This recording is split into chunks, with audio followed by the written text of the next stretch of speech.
Now, is this your first time doing a safari on this reserve? First time for everyone, okay. Yeah. Now, firstly, our reserve is 3,000 hectares. We're going to be doing a safari now on 1,500 hectares. Now, on this reserve, we have just over 20 different species. It includes a lot of antelope, but feel free to keep an eye out for the larger animals as well, buffalo, rhino, giraffe, and so on. Now, I'm not the tallest of people, and I do sit a little bit lower than you. So if you see anything I don't, feel free to tap me on the shoulder, and I will stop and we can have a look at that as well. Okay. At the back there is a little bit hard for you to stretch over, so you can either just pass it on or shout my name, whatever works for you. Okay. Now, when we stop at the animal, there is just a few rules. I'm just going to ask that we stay seated on the vehicle because all of these animals are wild. And also, I'm just going to ask that we don't call the animals. But feel free to ask me if you cannot see them as well, especially at the back there. I'll adjust the entire vehicle so you can have a better look as well. Okay. Yeah. The duration of the safari will be 2 hours. So it's now already plus minus 10 minutes over. So we're going to be back at 10 minutes over 5. Is that good with you? Mm-hmm. Yes. Okay. Now we're going to stop at halfway point. I have a variety of coffee, tea and everything here with me. It's complimentary, so feel free to take whatever you want there as well. Okay. It has been raining, so every now and then there is a branch or two hanging into the road, and most of them have some sort of thorn on them. So just please watch your hands and your feet. And then lastly, is there any medical conditions I should be aware of? Okay. Any special interests? Birds, mammals, plants, reptiles? We have the buffalo and the rhino that you can keep an eye out for now. Good? Okay. And if you are ready, we can continue. Any other questions? No question. Now, firstly, like this bush here to the side. It's called the sweet thorn tree. You can see it has very small little leaves on them. Yeah, eat that throughout the day, but they re-chew their food as well. So they eat a lot. Now, the reason they re-chew their food is because they eat leaves throughout the day. It's hard to digest. So by re-chewing it, it breaks down the fibers, so that it makes it easier for them to digest. They have a hardened palate and also a thick saliva that protects the mouth. But what I'm going to do, I'm going to pull forward to that bush there and I'm going to show you precisely how they eat. Okay. So they use their tongue. They have a very large tongue. It's 40 to 45 centimeters long and it's a bluish color as well. Now both of those are adaptations to get past the thorns and also to help them against the sun. I'm just going to pull forward to there and then I'll show you how they eat. I'm going to use my hand, not my tongue, but I'm going to show you on them. Now they do not actually eat the thorns. They try and avoid them as much as possible. If you just quickly have a look at this bush, firstly it looks like it's been trimmed off constantly. Because they like a new growth, like this one for instance. You can see that. I'm going to give you a piece. Okay. There we are. They eat off the fresher tips first. Oh. And then if there's no fresh, softer tips anymore, because these fresh tips, the thorns are not as hard. Okay, I'm just trying to find one for you. They eat that off first.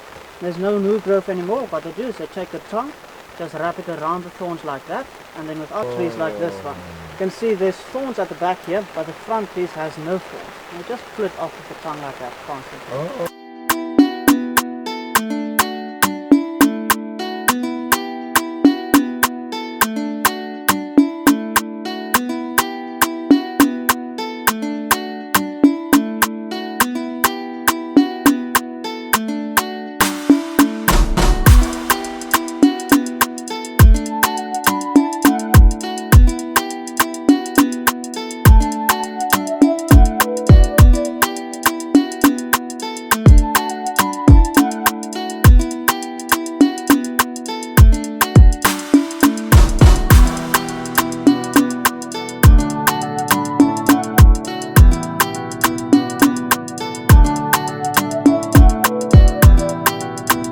To do with color, look at two things mainly.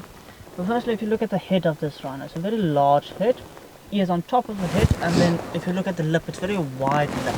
Because this is a grazing animal, meaning it eats grass, it is constantly low to the ground, and then there is for the wide lip. It's a cleanse the grass and then they'll pull it out of the ground, eating it like that. So it was supposed to be the wide lip rhino, but for a lot of languages, it's easier to say white than wide, so it got to the white rhino. And then the black rhino on the other hand, they'll have much shorter, more compact head, and then a hooked lip. As they're browsing animals again, meaning they'll eat the leaves off of the trees. So the head is constantly in the air, so it's a smaller head, and then the hooked lip is again to remove little leaves and so. Black rhino is completely the opposite of white rhino, and then the opposite of white is black, so it got to the black rhino. Now, do you know how to tell whether the white rhino is aggressive or not? as well, you look at two things. Firstly, look at the ears. Now they have very poor eyesight, so they'll rely on hearing and smell in order to find the way. So when we're talking like now, the ears are just slowly moving. They're just having a listen of the sounds around. This is called the Aloe vera. It's the same as these large ones you see around here. Now if you quickly have a look here, especially on the smaller ones as well, it's like it's been cut off. And this isn't people cutting it off, there's no people walking around here. This is actually the animals eating it off. So mainly something like a kudu, that larger antelope with the spiral horn. What they do is they eat off the tips of this plant in order to get in the tannin. Like that. You see it starts bleeding a yellow sac. Very oily yellow sac. Now they want that tannins because firstly it works as a natural laxative. It's going to clean out the stomach, lower intestines, and secondly that tannins is going to prevent internal parasites as well. So they eat this in order to get rid of parasites. Secondly, just like your normal aloe plant, it has a jelly layer in the middle. Very interesting, this jelly layer is like hardened water, like solid water almost. So they nibble on it in order to get in the moisture as well. A very interesting plant. It can get quite tall. I think the tallest one we have here is around 5 meters and it can get to around 150 years old. And then bloom now, they bloom during winter. For humans, it's not recommended to eat the tannins. It's very bitter and then also it can give you stomach problems. But if you need water, you can try and clean off the tannins and then eat that jelly layer. It's going to help you with some moisture. Very well. It's also very good for your skin. It's excellent for dry or irritated skin. You know the difference between aloe vera and aloe vera. This is aloe vera, not aloe vera. So firstly, aloe vera you don't commonly find it here. Aloe vera you do. Secondly, with these ones, if you break the leaf, it's going to start bleeding tannins. In some aloe vera plants, you have to chemically remove those tannins. And also, this one is the flowers. They differ a little bit. These ones have the beautiful yellow flowers. Whereas the birchal zebra, the more common ones, they're a little bit larger as well because you find them in the open plains. Red mountain zebra and birchal zebra. The way you can tell the difference between the two is by looking at the stripes mainly. Cape Mountain will have a nice white belly, the stripes continuing all the way down and touching the feet with little black feet, whereas birchal zebra on the other hand will have stripes over belly and then the appearance of white legs because the stripes are another very interesting characteristic that the Cape Mountain zebra has. A little flap of skin under the neck. It's about that big, hanging down, and it's called a dewlap. Now this piece of skin is full of small blood vessels, and as they walk or run, wind blows over it, cooling down the blood inside and then in turn cooling down the body as well. And then there's a few theories. Firstly, when they're in nice groups, especially the larger groups of birchal zebras, when you do this with your fingers, it confuses your eyes quite a bit. That's precisely what the stripes do.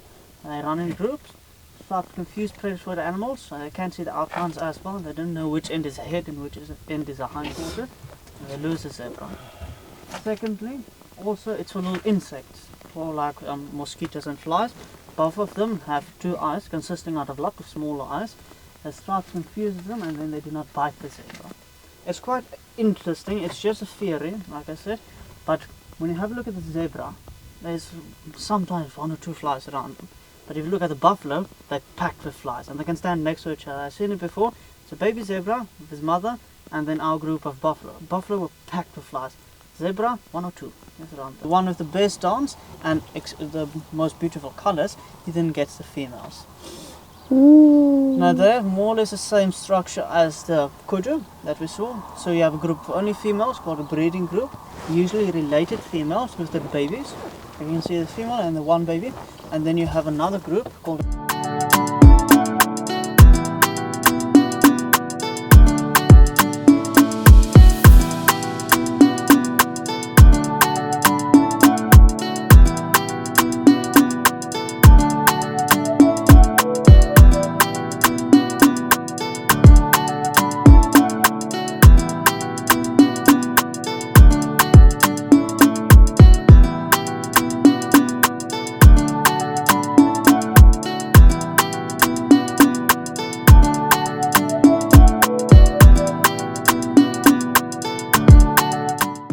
name is Catherine. I'll be your guide for this lion feeding experience. We'll be busy about an hour and a half more or less, and we will be driving on a small portion of our 3,000 hectare reserve. We might encounter some animals on the side towards the lion enclosure, but the main focus will be the lions this morning. So I have the meat here with me, which I will throw over the fence line. You guys will just stand on the deck and watch. The rules regarding the lions and the camp itself I'll give once we get there, but for now I'm just going to ask you to stay seated at all times. Then we do have a couple of thorny trees growing into the road, just please mind your head with that. And lastly, I'm just making sure that you don't have any serious medical conditions like asthma, allergies or diabetes. Alright, here we are. So just a few rules regarding the camp. It is highly electrified, so just make sure you don't go too close. It's fine, about 9,000 volts. Very, very strong voltage, so you will get the shock of your life if you touch it. And then once we are up on the deck, just be careful that your camera and your cell phone and sunglasses do not fall over. It is life-threatening to get it back, because the lions are really aggressive, so you will not be able to get it back. And then just respect the lions and have fun. Alright, thanks.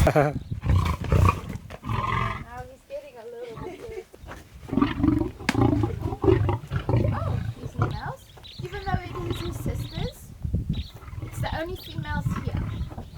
So he's still going to mate with them. Oh, he's not going to let them. And they will mate throughout the whole day, every 5 minutes. And the reason for this is their sperm count is extremely low. So in order to be successful for the female to get pregnant, they need to do it as many times as possible. However, this will not be successful between these two because of the vasectomy and the contraceptives. But he will follow her the whole time. And this happens in the wild as well.